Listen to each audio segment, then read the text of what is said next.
हरे कृष्णा। आज के सत्र में स्वागत है। तो हम शुरू करते हैं अपना आज का सत्र मंगलाचरण प्रार्थनाओं के साथ। ओम ज्ञानतिमिरन्धस्य ज्ञानञ्जनशलाकया चक्षुरुन्मीलितं येन तस्मै श्रीगुरुवे नमः। श्रीचैतन्यमनोभीष्टं स्थापितं येन भूतले स्वयं रूपकदा मह्यं ददाति स्वापदान्तिकम्। वन्देऽहं श्रीगुरो श्रीयुतपदकमलं श्रीगुरुन् वैष्णवंश्च श्रीरूपं साग्रजातं सहगणरघुनाथान्वितं तं सजीवं साद्वैतं सावधूतं परिजनसहितं कृष्णचैतन्यदेवं श्रीराधाकृष्णपादान् सहगणललिता श्रीविशाखान्वितांश्च। हे कृष्ण करुणा सिंधु दीनबंधु जगतपते गोपेश गोपिका कांता राधा कांता नमोस्तुते। तप्त कांचन गौरांगी राधे वृंदावनेश्वरी वृषभानुसुत देवी प्रणमामि हरिप्रिये। वाञ्छाकल्पतरुभ्यश्च कृपा सिन्धुभ्य एव च पतितानां पावनेभ्यो वैष्णवेभ्यो नमो नमः। नमो विष्णुपादाय कृष्णपृष्ठाय भूतले श्रीमद्भक्तिवेदान्त स्वामी इति नामिने।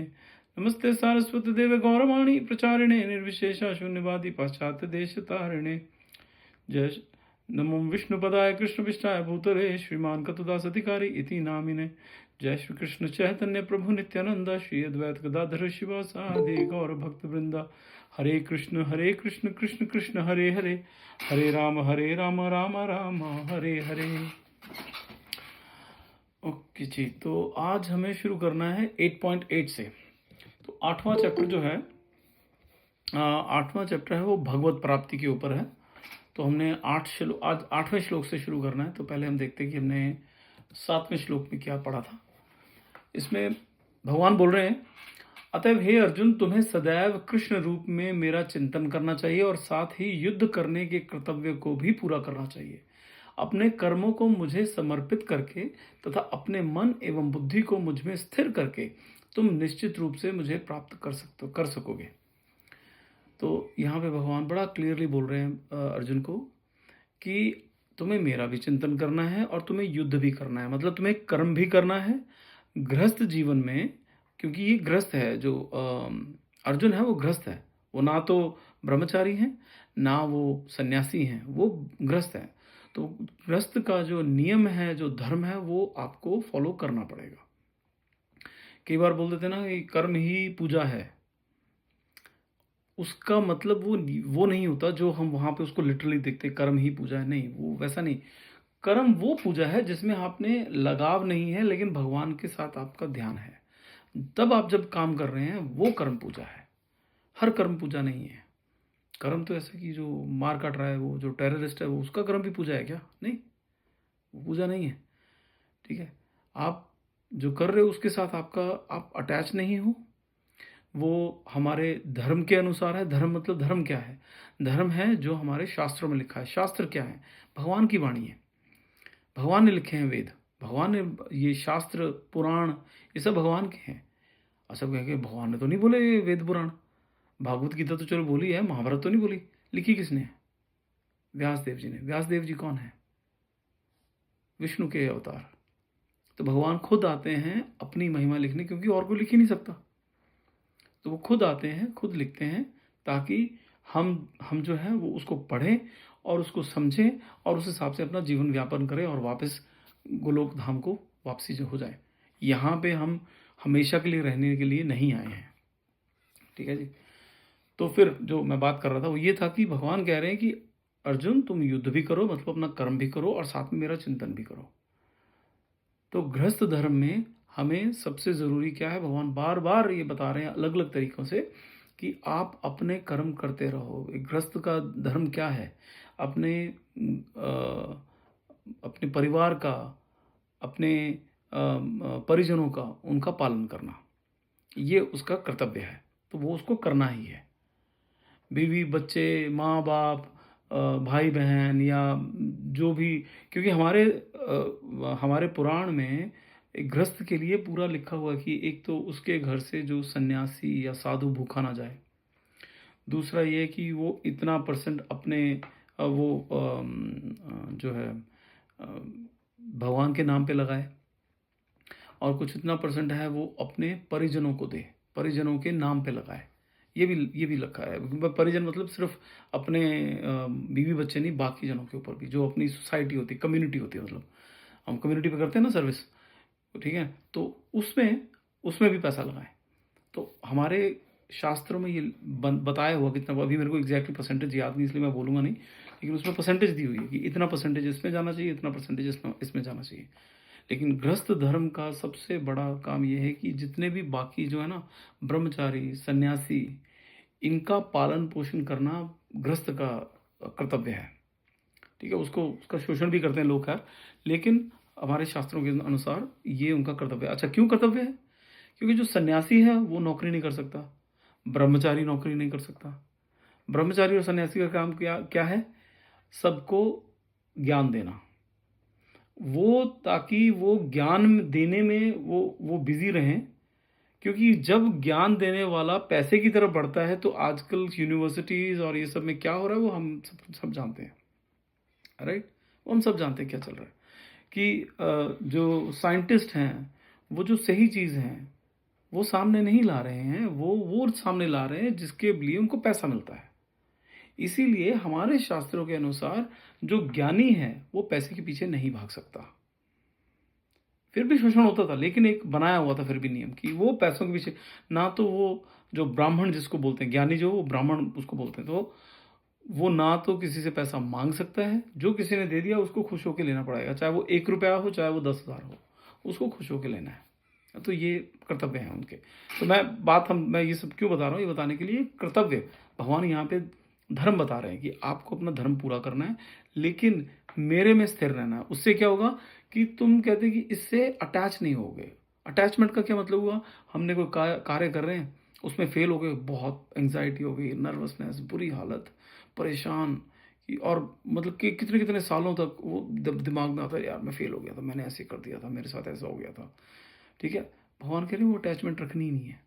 ये सोचो मत, तुम जो कर रहे हो ये सोच के करना कि मैं ऑफ कोर्स जब जो भी हम करते हैं वो सक्सेसफुल होने के लिए करते हैं, फेलियर के लिए नहीं करते हैं। लेकिन उससे अटैच नहीं होना, उससे बहुत ज़्यादा लगाव नहीं रखना है।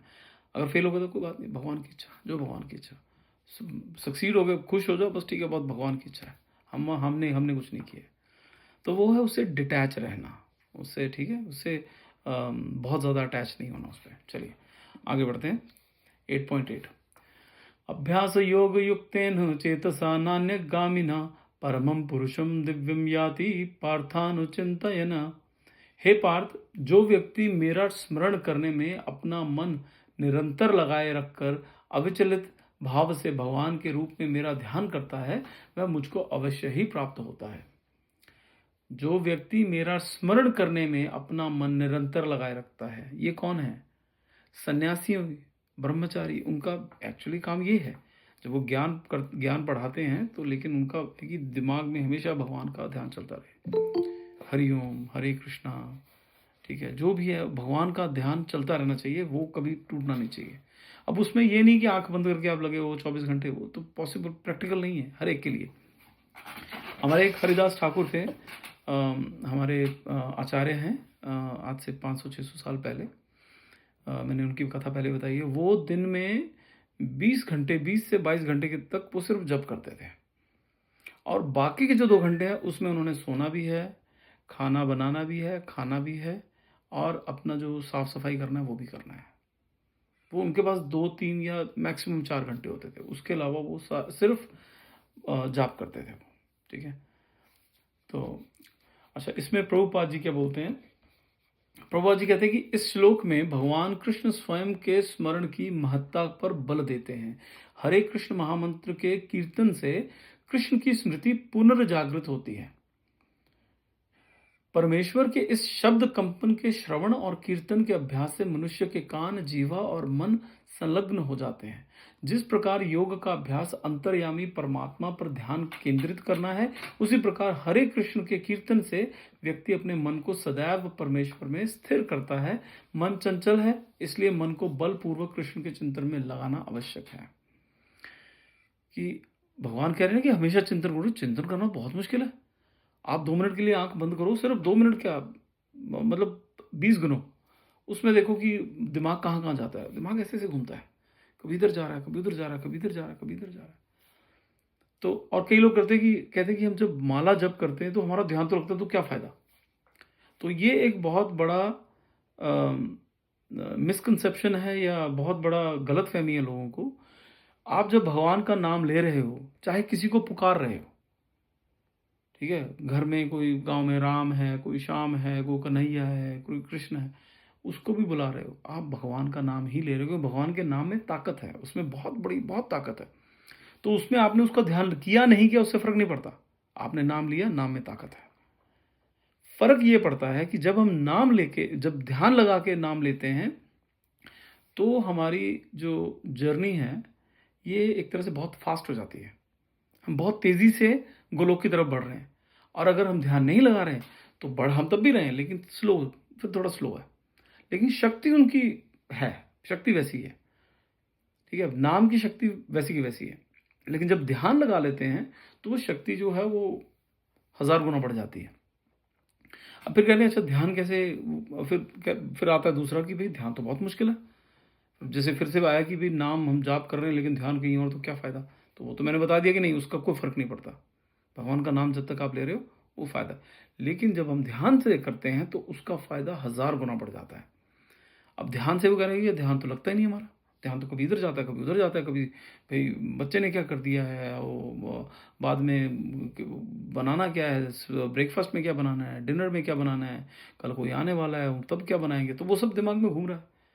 ट्रंप ने क्या कर दिया, उधर मोदी ने क्या कर दिया, इधर ममता ने क्या, वही सब घूमता रहता है दिमाग में, ठीक है?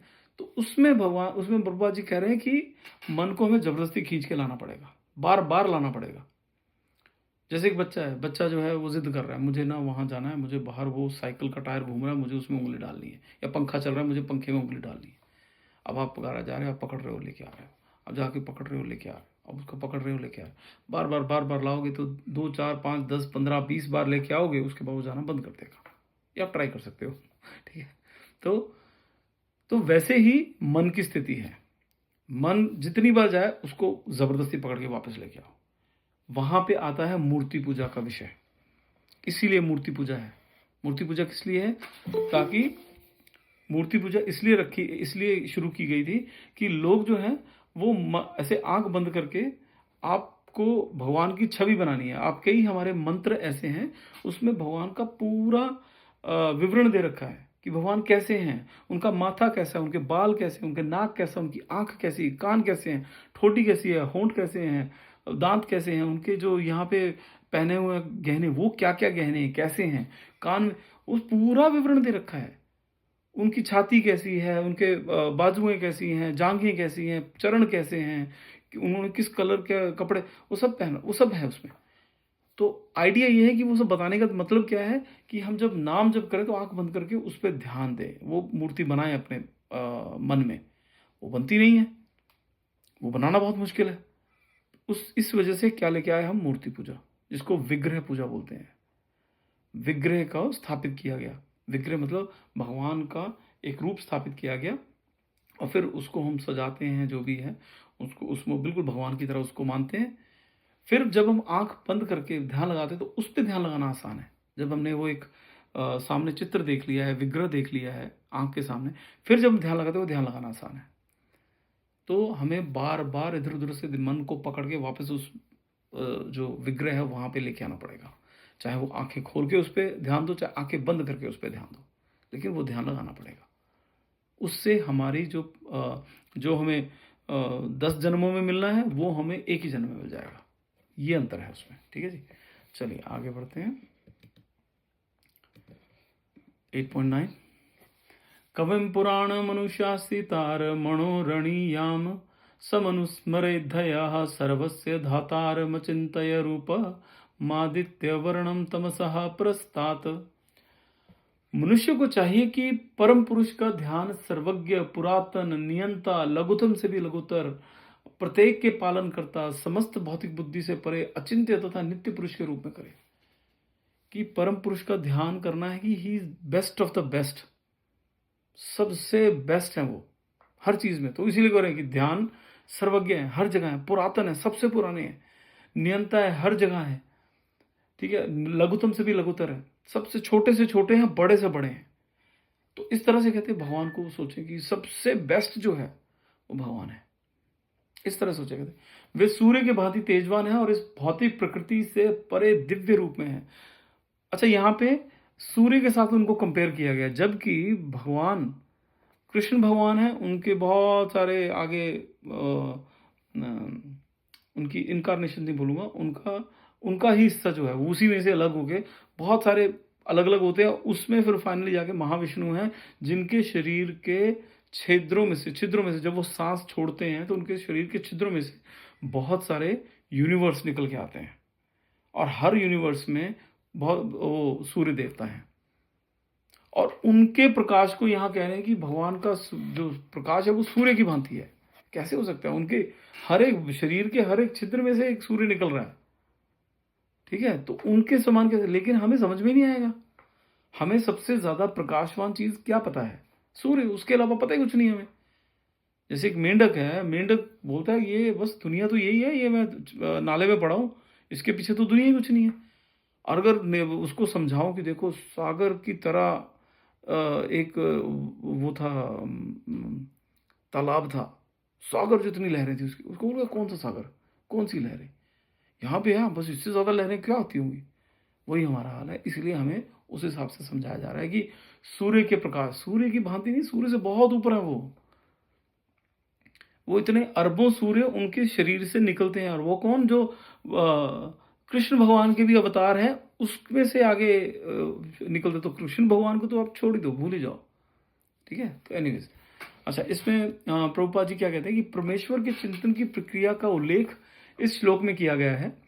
मुख्य बिंदु ये है कि वे निराकार या शून्य नहीं हैं, ठीक है? जैसे इसमें क्या बोला गया कि भगवान को सर्वज्ञ, पुरातन, नियंता, लघुतम से भी लघुतर, मतलब हर चीज़ है कि, लेकिन वो कहते हैं वो ऐसा नहीं कि सिर्फ निराकार ही हैं, उनको आप निराकार भी मान सकते हो, लेकिन ऐसा नहीं कि वो निराकार ही हैं, वो साकार हैं।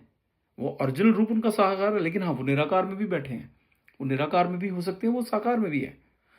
तो यहाँ कह रहे हैं कि मुख्य बिंदु ये है कि वे निराकार या शून्य नहीं है। कोई भी निराकार या शून्य पर ध्यान नहीं धर सकता, ये अत्यंत कठिन है। आप करके देखिएगा, कोशिश कीजिएगा कि एक दिन ध्यान करने की कोशिश कीजिए, आंखें बंद करके एक बिंदु पे ध्यान करना है, ठीक है? कितनी देर आप करोगे? कर सकते हैं, लेकिन कितनी देर करोगे?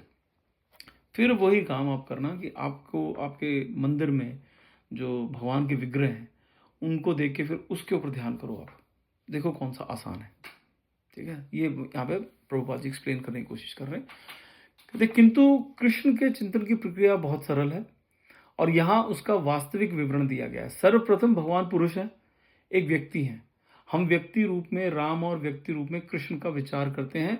चाहे कोई राम का चिंतन करे या कृष्ण का, वे कैसे भी हैं, वे कैसे हैं, इसका वर्णन भगवद गीता के इस श्लोक में है, ठीक है ना? इस श्लोक में वही बोला गया ना कि सर्वज्ञ, पुरातन, नियंता, लघुतम से भी लघुतर, प्रत्येक के पालन करता, समस्त भौतिक बुद्धि से परे, अचिंत्य तथा नित्य पुरुष के रूप में करें।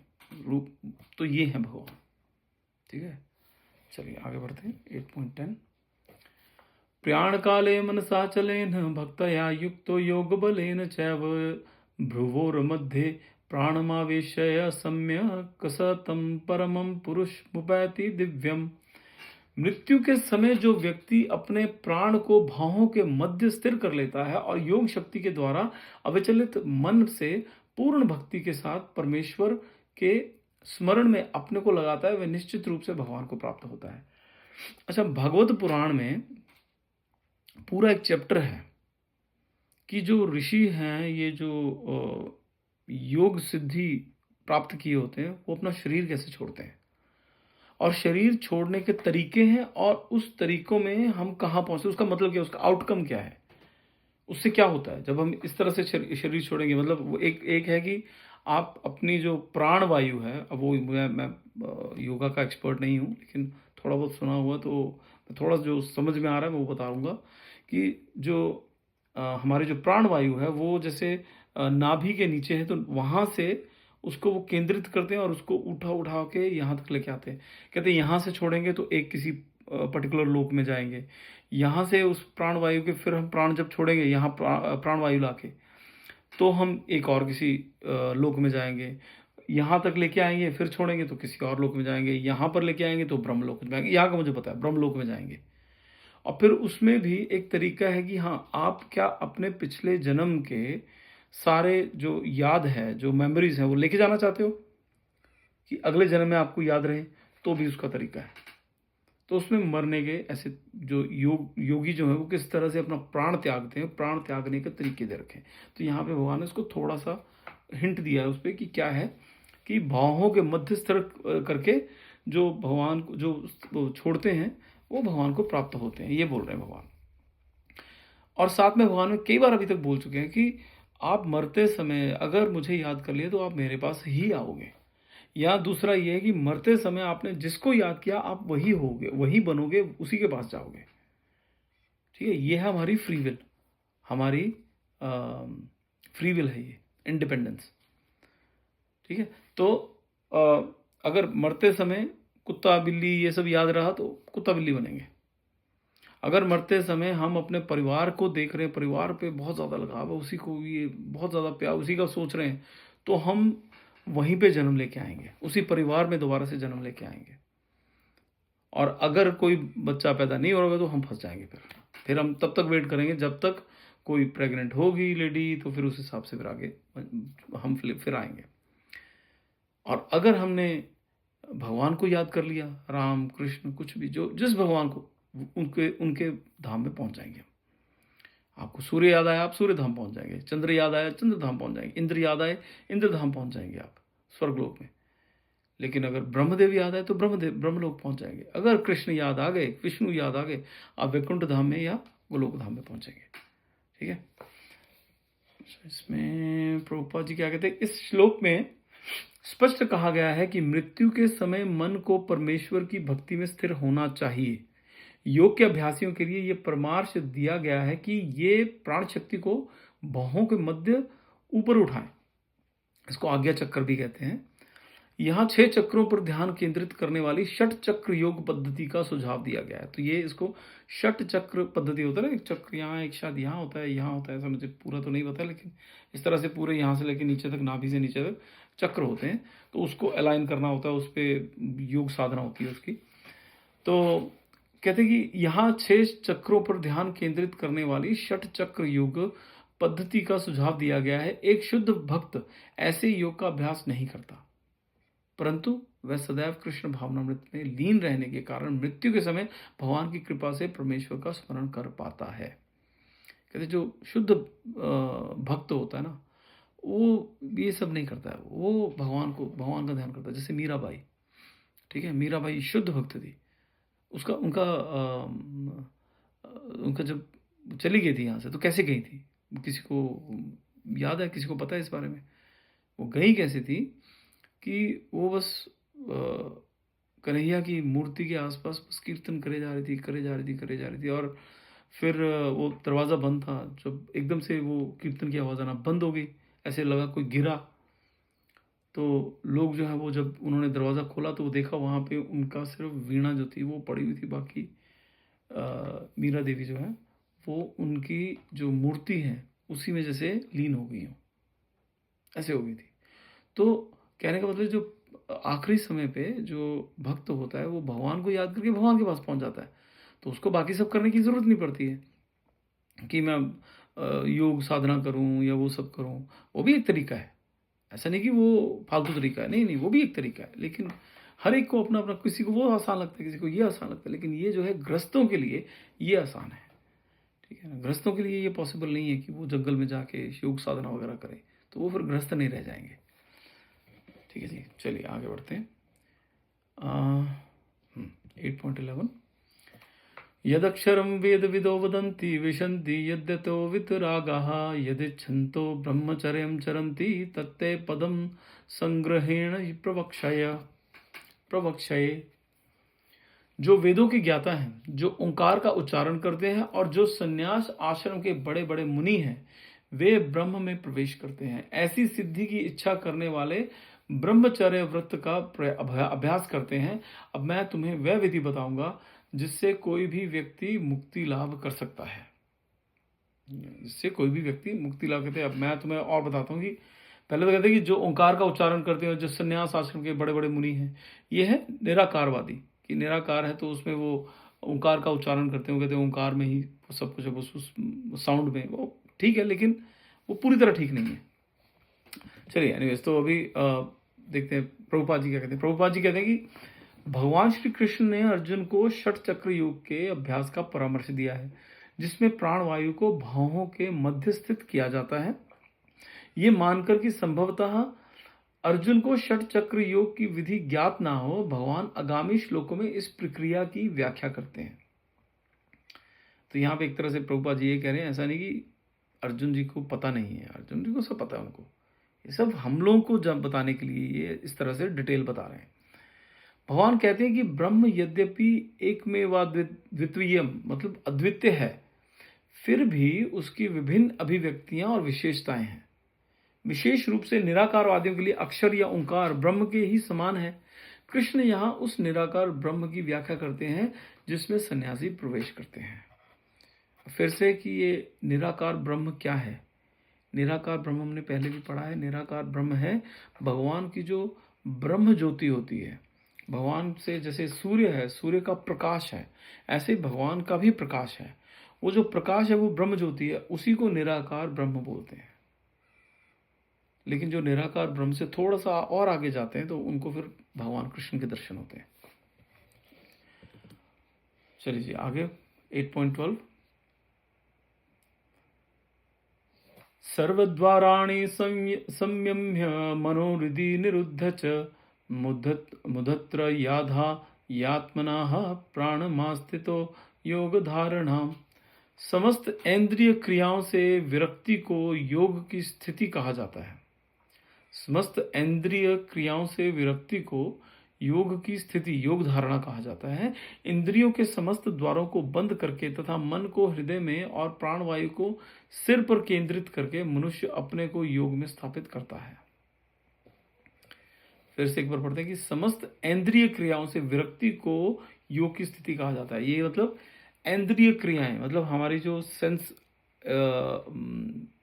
जो एन्चेंटमेंट है या एनहेंसमेंट है, मतलब अपनी इंद्रियों को इंद्रियों का एंजॉय करने के लिए, इंद्रियों को भोगने के लिए हम जो भी क्रिया करते हैं उसको जो अपने काबू में कर लेता है, ठीक है, जो इंद्रिय क्रियाओं से विक्त वो काबू कर लेता है, वो योग धारणा को गया हुआ माना जाता है। उसको बोलते हैं कि ये योग धारणा को प्राप्त हो गया है।